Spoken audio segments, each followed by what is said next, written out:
नमस्कार मंडळी. मार्केट पार्टीमध्ये मी अजय तुमचं स्वागत करत आहे. साइडवेज एक्सपायरी बघायला मिळालेली आहे. बरोबर काय बघा, बँक निफ्टी साइडवेज एक्सपायरी बघायला मिळाली आहे, लक्षात असू द्या. ठीक आहे, पण काय सुरुवातीक थोडं गॅप डाऊन झालं, त्याच्यानंतर फुल बॅक केला, मग थोडीफार मुवमेंट आली आणि त्याच्यानंतर 48,000 म्हणजे जवळपास काल मी म्हटलं होतं हे एक चांगले सपोर्ट रेंजेस असणार आहे. ही एक काल म्हटलं होतं बघा. तर त्याचनुसार जवळपास 48,000च्या थोडंफार खाली आलं, पण त्याच रेंजच्या आसपास 48,000 ते 48,200 रेंजमध्ये कुठेतरी मार्केट साइडवेज एक्सपायर झालेलं आहे, लक्षात घ्या. वीकली एक्सपायरी साइडवेज झालेली आहे. त्याचबरोबर 48,000च्या वरती राहिलेला आहे टिकून, ही सुद्धा महत्वाची गोष्ट आपल्याला बघायला मिळते. सो आपण बघतो उद्यासाठीचा थेट ट्रेड सेटअप. उद्या लक्षात घ्या, आता उद्यासाठीचा ट्रेड सेटअप बघताना तुम्हाला खरं सांगू का, की ह्या ज्या लेवल्स आहेत ह्या तेवढ्याच महत्वाच्या आहेत, हे लक्षात घ्या. कोणत्या ह्या ज्या आता काढलेल्या ह्या लेवल्स, ठीक आहे. पण त्याचबरोबर ह्या लेवल्स आहेत त्या लेवल्स थोड्याफार आपण काढून टाकणार आहोत.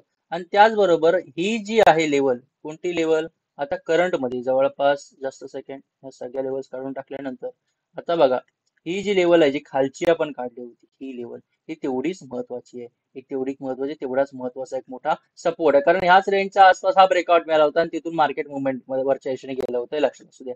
सो आता काय करूया, सर्वात महत्वाची लेवल लाल आपली पकडणार ती म्हणजे ही एक चांगली सपोर्ट रेंज. त्याचबरोबर एक रिजेक्शन रेंज चांगली पकडायची असेल ती म्हणजे ही 48,223च्या आसपास. त्याच्यानंतर वरचेच लेवल्स आपण बॅक टू बॅक ऍड करण्याचा प्रयत्न करूया. थोडक्यात ही एक लेवल बघायला मिळते, त्याच्या पाठोपाठ आपण काढायचं म्हटलं तर थोडी छोटीशी ही बघायला मिळते, आणि त्याच्या वरच्या शेण काढायची म्हटलं तर ही, आणि त्याच्या वरच्या शेण थोडीफार छोटीशी काढायची म्हटलं तर कोणती, ही, आणि त्याच्या वरच्या शेण ही. ह्या काही लेवल्स आपल्याला व्यवस्थित बघायला मिळतात, हे लक्षात असू द्या. छोटीफार ही एक लेवल काढून घेऊया. त्यानंतर अजून खालच्या लेवलचा काढायच्या असते, म्हणजे जवळपास अजून जर सेलिंग कंटिन्यू होत असेल तर डेफिनेटली थोडाफार अजून खालच्या लेवल सुद्धा काढणं गरजेचं आहे. त्या लेवल्स म्हणजे ह्या, हे लक्षात असू द्या. जवळपास इथून मार्केट जे आहे ओके. आता मार्केटमध्ये ट्रेड कसं तुम्ही मला सर जवळपास कमीत का खालच्या दिशेने काढलं, तर मला असं माझी एक आपण म्हणू शकतो थोडंफार गट फिलिंग वाटते की मार्केटमध्ये आता इथे कुठेतरी पॉज बघायला मिळू शकतो. अर्थात लेवल तुटल्यानंतर सेल आपल्याला करायचंच आहे, अकॉर्डिंग म्हणजे आपले जे नियम आहेत मार्केटचे अकॉर्डिंग टू ट्रेंड आपल्याला ट्रेड घ्यायचंच आहे. ठीक आहे. सो आता ट्रेड कसं होईल, बँक निफ्टी लक्षात घ्या. वीकली एक्सपायर साडवेज झाल्यानंतर बँक निफ्टी जर 48,000च्या वरती होल्ड करत असेल तर ही रेंज आपल्यासाठी की झोन आहे. जर लक्षात घ्या इथून आता हा ट्रेंड चेंज होत असेल तर एक तर मार्केट 48,200च्या वरती टिकून 48,400 48,200 या रेंज मध्ये कुठेतरी ट्रेड होईल, किंवा 48,500 ते 48,100 या रेंज मध्ये जवळपास या रेंज मध्ये कुठेतरी तुम्हाला हॉल्ट करताना मार्केट किंवा ह्या रेंजच्या वरती होल्ड करताना मार्केट तुम्हाला बघायला मिळू शकतो. त्याचबरोबर 50 मुव्हिंग ऍव्हरेजच्या आसपास कुठेतरी तोडून त्याचा सपोर्ट घेण्याचा प्रयत्न मार्केट करू शकतं, आणि ट्रेंड लाईन ही सुद्धा ब्रेक करण्याचा प्रयत्न मार्केट डेफिनेटली करू शकतं. तुम्ही बाय कुठे करू शकता, जर इंट्राडेला ट्रेड घ्यायचा असेल, साइडवेज ओपन होऊन जर जात असेल तर 48,200 वरती टिकलं तर 48,400 पर्यंत हे पहिलं टार्गेट घ्या, आणि याच्यावर टिकलं तर हे तुम्हाला दुसरं, हे बॅक टू बॅक दोन टार्गेट तुम्हाला बघायला मिळू शकतात. अन्यथा गॅप डाऊन झाला मार्केट, गॅप डाऊन जर लक्षात घ्या कुठेतरी इथे कुठेतरी इथून सरळ निघाल तर 47,700च्या खाली कुठेतरी होल्ड करत असेल तर बिंदास सेल करा. पण एकदम गॅप डाऊन झाला 47,700च्या आसपास तर लक्षात घ्या 47,742च्या खाली कुठेतरी टिकलं तर डेफिनेटली याच्या खाली तुम्ही पी पुट बाय करून बिंदास त्याच्या खाली सेल करू शकता, हे लक्षात असू द्या. ठीक आहे. सिंपल निफ्टी बँकची अनालिसिस समजले का, आणि त्याचबरोबर उद्या गॅप अप झालं तर मार्केट होल्ड केलं पाहिजे ह्या रेंजमध्ये.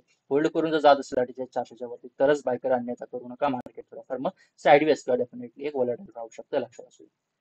बँक निफ्टी क्लिअर कट सांगू, जिथे ओपन होऊन वरच्या दिशेने गेलं म्हणजे जवळपास काय क्लोजिंग त्याच रेंजच्या आसपास सिमिलर आहे आपल्याला बघायला मिळते.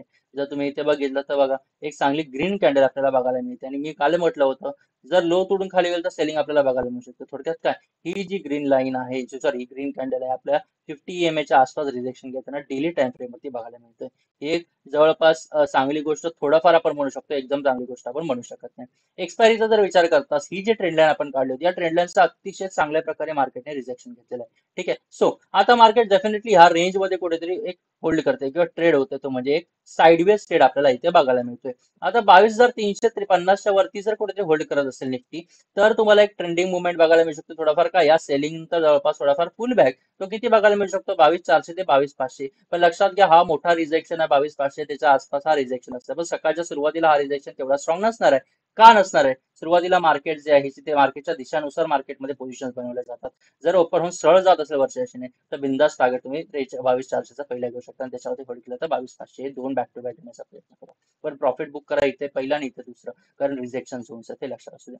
पण जर इथून सरळ सेलिंग आली तर डेफिनेटली लो तुटला तरच तुम्ही सेल करा, अन्यथा सेल करू नका, नाही तर तुम्ही अडकाल, कारण ही रेंज जी आहे ही डेफिनेटली दोन्ही साईडला जवळपास एक रिजेक्शन खालच्या सपोर्ट आहे. गॅप डाऊन झालं मार्केट तर डेफिनेटली या रेंजच्या खाली कुठेतरी टिकू द्या, टिकलं तरच सेल करा. पुट बाय करा अन्यथा करू नका. आणि इथे बघा 50 मुव्हिंग ॲव्हरेजच्या होल्ड करण्याचा प्रयत्न 15 मिनिटाच्या टाइम फ्रेम वरती करते. जर करून जात असेल तर बिनधास्त इथे तुम्ही काय बाय करण्याचा प्रयत्न करू शकता. ठीक आहे, 50 मुव्हिंग ॲव्हरेजच्या वरती होल्ड केलं तर सकाळच्या सत्रात तुम्हाला मुवमेंट जर चांगली बघायला मिळतात, त्याच्यामध्ये तुम्ही डेफिनेटली हात धुवून घेऊ शकता त्या मुवमेंट. थोडक्यात काय हात धुवून म्हणजे चांगले थोडेफार तितके प्रॉफिट बुक करण्याचा प्रयत्न करू शकता, किंवा आपले छोटे छोटे ट्रेड्स घेऊन मस्तपैकी निघू शकता. समजलाय का सांगा निफ्टीचा, निफ्टी बँकचा अनालिसिस? समजलं असेल मित्रांनो तर like, comment, share, channel subscribe करा, बेल आयकॉन दाबा, जेणेकरून पूर्ण अपडेट्स तुमच्यापर्यंत पोहोचतील. माझ्या मते इथे तुमची मी आता रजा घेतोय. ठीक आहे, आणि उद्याच्या अनालिसिस मध्ये भेटू. तोपर्यंत धन्यवाद.